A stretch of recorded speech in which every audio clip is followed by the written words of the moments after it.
কেন থেমে গেলেন? কারণ আল্লাহ রসুল ওইখানে আমাদেরকে বলে নাই। রব্বুল আলামিন, আমি তো দুনিয়ার জমিন থেকে সপ্তম আসমান ভেদ করে, লৌহ কুরসি ভেদ করে আপনার দাওয়াতে সাড়া দিয়ে আপনার সঙ্গে মোলাকাতের জন্য যাচ্ছি, কিন্তু আমার উম্মতের কি হবে? আমার উম্মতের ব্যাপারে আপনার ফয়সালা দেওয়া লাগবে, তাছাড়া কিন্তু আমি যাব না। বলি আল্লাহু আকবার। আল্লাহ পাক রব্বুল আলামিন বলে দেয়, জিবরাইল, আমার বন্ধু মুহাম্মদুর রাসূলুল্লাহকে আপনি জানিয়ে দেন, সপ্তম আসমান ভেদ করে আপনার উম্মতদেরকে আমার কাছে এসে মিরাজ করা লাগবে না। as-সালাতু মিরাজুল মুমিনিন, তোমার উম্মত যদি সঠিক সময়ে জামাতের সহিত নামাজ আদায় করে, ওই সালাতেই হবে তোমার উম্মতের জন্য মিরাজ। আল্লাহু আকবার।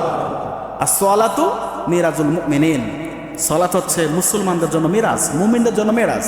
আমরা যখন সিজদা করি আমরা মনে করি আমরা আল্লাহ পাকের কুদরতি পায়ের মধ্যে সিজদা করছি। আল্লাহ পাক আমাকে দেখছেন, নতুবা আমি আল্লাহ পাককে দেখছি। এইভাবেই আমাদেরকে নামাজ আদায় করতে হবে, ঠিক কিনা বলেন? ঠিক এরকম করে আমাদেরকে নামাজ আদায় করতে হবে। আল্লাহ রসুল বোরাকে সাওয়ার হলেন,